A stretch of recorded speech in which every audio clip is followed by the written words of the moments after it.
একটা সময় ছিল যখন প্রায় 200, 250 বা 300 বছর ধরে ব্রিটিশরা কিন্তু আমাদের দেশে রাজত্ব করেছিল, শাসন করেছিল এবং ভারতীয়দের উপর করেছিল অকথ্য অত্যাচার। সেই সময় আমরা জানি যে বহু বিপ্লবী ছিলেন, তারা কিন্তু তাদের বুদ্ধিমত্তার পরিচয় দিয়েছেন এবং দেশের জন্য প্রাণ দিতেও দুবার ভাবেননি। এরকমই একজন বিপ্লবী হলেন মানবেন্দ্রনাথ রায় ওরফে নরেন্দ্রনাথ ভট্টাচার্য। তারই কিছু দুঃসাহসের কথা কিন্তু আজকে আমাদের এই টপিকে জানতে চলেছি। আশা করি এই বিষয়টা তোমাদের খুবই ভালো লাগবে। সো হাই, আমার নাম শিপ্রা, মিনসা একাডেমিতে তোমাদের সকলকে স্বাগত জানাই। আশা করি তোমরা সবাই খুব ভালো আছো।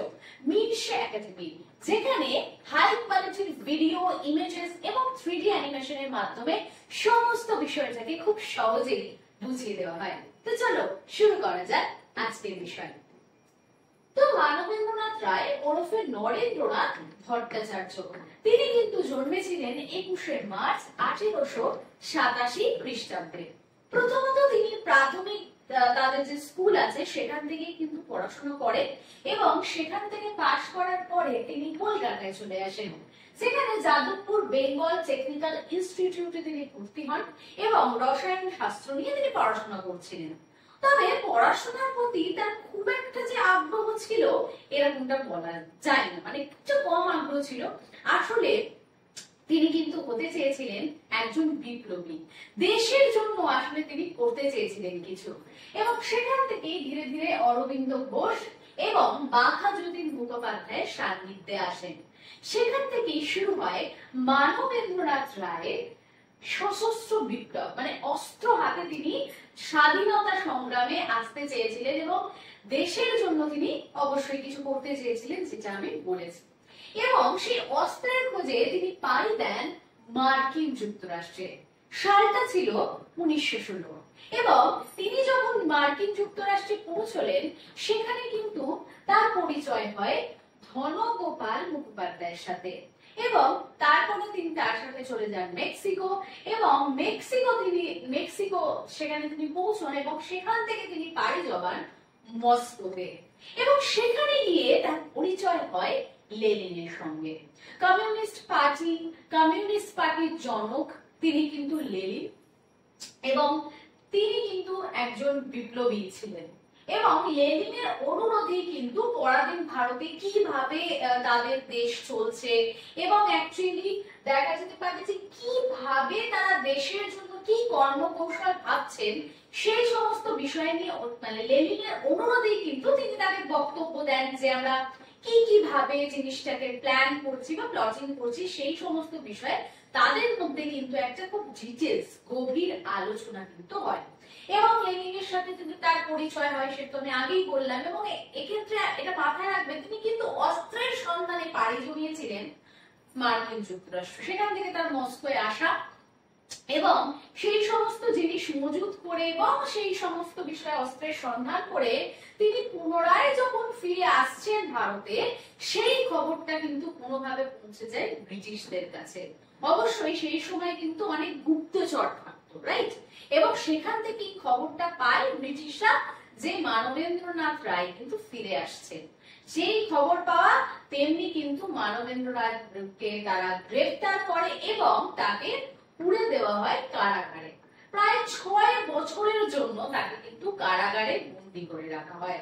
6 বছর বাদে অবভিয়াসলি যখন তিনি মুক্ত হলেন, তিনি যখন ছাড়া পেলেন, তখন কিন্তু জাতীয় কংগ্রেস পার্টিতে তিনি যোগদান করলেন। এবং সেই সময় দ্বিতীয় বিশ্বযুদ্ধ চলছে।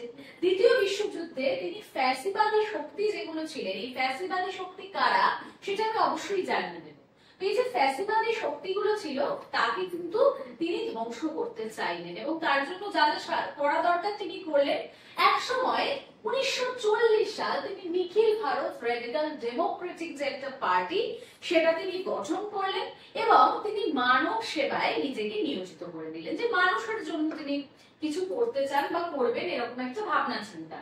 সেখান থেকে দাঁড়িয়ে আমি আগেই বললাম যে দ্বিতীয় বিশ্বযুদ্ধ চলছে এবং সেই সময়কার যদি আমি তোমাদের ফ্যাসিবাদী কি কি কি দল ছিল বলি, সেই সময় জার্মানি, ইটালি, জাপান, এরা ছিল ফ্যাসিবাদী এবং এদেরকেই ধ্বংস করার জন্য তিনি সহায়তা করলেন এবং দেখা গেল যে সত্যি সত্যি তারা কিন্তু পরাজিত হলো দ্বিতীয় বিশ্বযুদ্ধে।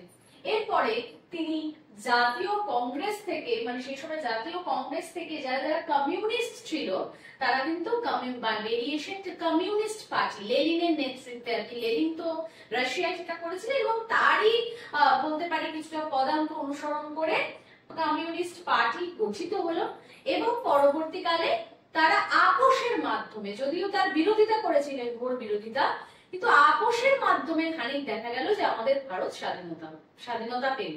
এখন প্রশ্ন হচ্ছে যে কি আপোষ করেছিল তার, সেই বিষয়টা নিয়ে এবার আলোচনা করি। আমরা জানি যে 1947 সাল, সেই সময় কি হলো, ক্ষমতা হস্তান্তর হলো। মানে লর্ড মাউন্ট ব্যাটেন সেই সময় কি করলেন, একটা সিগনেচার করলেন এবং সেই ক্ষমতা হস্তান্তরের মাধ্যমে যে ঠিক আছে আমরা ভারত ছেড়ে চলে যাচ্ছি ব্রিটেনে, ভারতের ওপর কোনো রকম আর আমাদের অধিকার থাকবে না, এরকম একটা চুক্তিপত্রে সই করে দেখা গেল যে তিনি চলে গেলেন ব্রিটেনে। কিন্তু ব্রিটিশ এতই মানে বুদ্ধি ধরে এবং সেখানে কিছু না কিছু ভারতেরও হাত ছিল যে তারা কিন্তু ভারতকে দুটি ডোমিনিয়নে ভাগ করে দিল। ডোমিনিয়ন এই শব্দটা নিয়ে একটুখানি যদি তোমাদের মানে বুঝতে অসুবিধা হয়, ডোমিনিয়ন মানে হচ্ছে রাজত্ব। দুটো আলাদা আলাদা রাজ্যতে ভাগ করে দিয়ে গেল। কিরকম, ভারত, পাকিস্তান এবং পাকিস্তানের আন্ডারে তখন ছিল পূর্ব পাকিস্তান, তখন কিন্তু বাংলাদেশ নাম হয়নি, সেটা কিন্তু অনেক পরে হয়েছে, সেটাও আরেক ঘটনা, আমি বলবো অন্য একটা টপিকে। তো পূর্ব পাকিস্তান মানে পাকিস্তানের আন্ডারে পূর্ব পাকিস্তানেরও দুটো এবং ভারত, তো দুটো ডোমিনিয়নে ভাগ করে দেবে। একটা দেশ, একটা গোটা দেশকে যখন একটা ব্রিটিশরা ভাগ করে দিয়ে চলে যাচ্ছে এবং তার বদলে আমরা স্বাধীনতা পাচ্ছি, কাইন্ড অফ সেটা কিন্তু একটা আপোষ ছিল।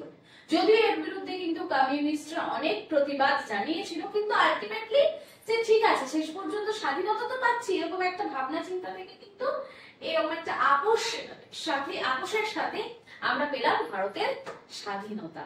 এবং এখানে অবশ্যই মানবেন্দ্রনাথ রায়ের যে একটা তার বিপ্লবী মনোভাব, সেটারও কিন্তু পরিচয় পেলাম, যেখানে তিনি কারাগারে বন্দী হতে বা অস্ত্রের সন্ধানে বিদেশে পাড়ি জমাতেও দুবার ভাবেননি। ভারতের জন্য এরকম আরো অনেক বিপ্লবী রয়েছেন যাদের সম্পর্কে নিশ্চয়ই আমরা এক এক করে জানবো। তাহলে দেখলে কেমন একটা ছোট্ট বিষয়কে আমি সহজভাবে তোমাদেরকে বুঝিয়ে দিলাম। আশা করি তোমরা টপিকটা বুঝতে পেরেছো। এই ধরনের আরো সহজ ভিডিও, সহজভাবে পড়াশোনাটাকে জানার জন্য কিন্তু আমাদের এই ভিডিওটা যদি তোমরা এখন ইউটিউবে দেখছো তাহলে ইউটিউব চ্যানেলটাকে সাবস্ক্রাইব করে নিও, আর যদি এই ভিডিওটা তোমরা ফেসবুকে দেখছো তাহলে আমাদের ফেসবুকটাকে ফলো করতে একদমই ভুলো না। কারণ আমরা এখানে শুধুই পড়াশোনা করি না, বরং অনেক কিছু আমরা শিখতে পারি। তো দেখা হচ্ছে এইরকমের আরো কিছু ইন্টারেস্টিং ভিডিওর সাথে, ততক্ষণ আমাদের সাথে থেকো।